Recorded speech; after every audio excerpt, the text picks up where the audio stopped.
If you met me on the street, would I startle you? Would you greet me just like any other person? The relationship between robotics and the human body is closer than you might think. In the not-so-distant future, even robots like me might be a part of everyday life. When I was 7 years old, I visited Expo 70 Osaka. Many of the technologies on display there seemed improbable, but today, nearly 50 years later, they are commonplace. My name is Hiroshi Ishiguro. I'm a roboticist. At my pavilion at Expo 2025, Osaka, Kansai, Japan, I will explore how humanity will evolve through technology. What will the world be like in 50 years? We need only imagine.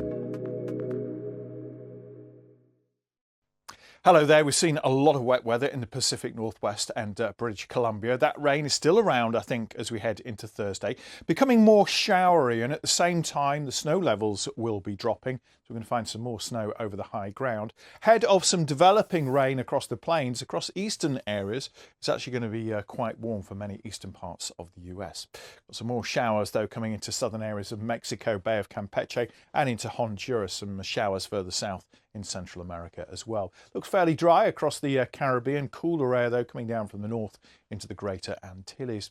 Now, for northeastern parts of Brazil, it's going to be quite hot because it's generally dry. Got a lot of showers developing elsewhere, and yet more rain here across southern parts of Brazil and perhaps some areas of Paraguay, giving some further flooding. Much of Argentina and Uruguay should be dry with some sunshine. Now, we've got the weather changing in western parts of Europe. We've got a band of rain coming in here, stronger winds. That's going to lift the temperatures in the west. Still got some very cold air in place across Scandinavia and central parts of Europe where it's drier on Thursday. The wet weather is pushing its way towards eastern areas by this stage. And again, there'll be some more snow over the mountains, Carpathians in particular. Could catch a bit of rain for a while, actually, in Tunisia, but for much of northern Africa, it's going to be dry and sunny. These are the seasonal rains. They are easing off in Kenya, but there's some more very wet weather in Tanzania, and these storms in the Eastern Cape could drop the temperatures in South Africa for a while on Thursday.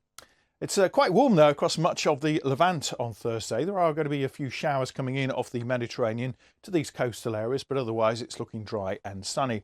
This rain here is the remnants of the tropical cyclone that made landfall a few days ago in Andhra Pradesh. It's weakening, of course, that system, but it still brings very heavy rain towards the northeast of India and also into Bangladesh and some flooding.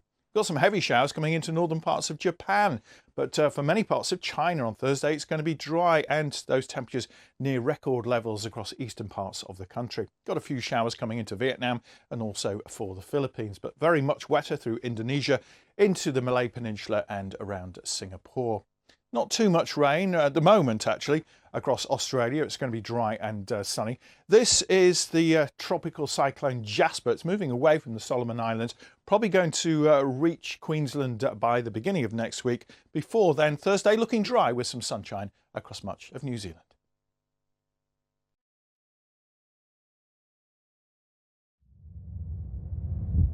Stories of success, stories of failure, stories of strength, stories of corruption, stories of hope, stories of despair, stories of optimism, resilience, achievement, triumph. Remarkable stories from different places around the world. Join us for a series of stunning award-winning documentaries. Why Stories on BBC News.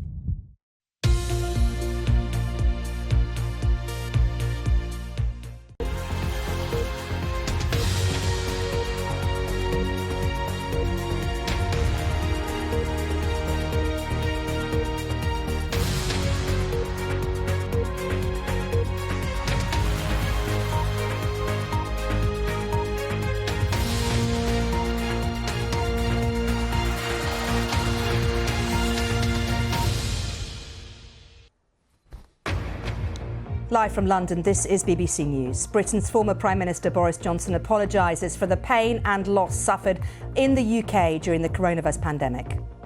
Can I just say how glad I am to be at this inquiry, and how sorry I am for the pain and the loss and the suffering.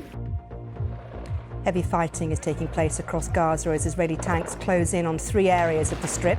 The UN says 600,000 people are under evacuation orders. I'm Carl Nassman at the COP28 summit in Dubai, where the UN's top climate official says governments need to step up their game.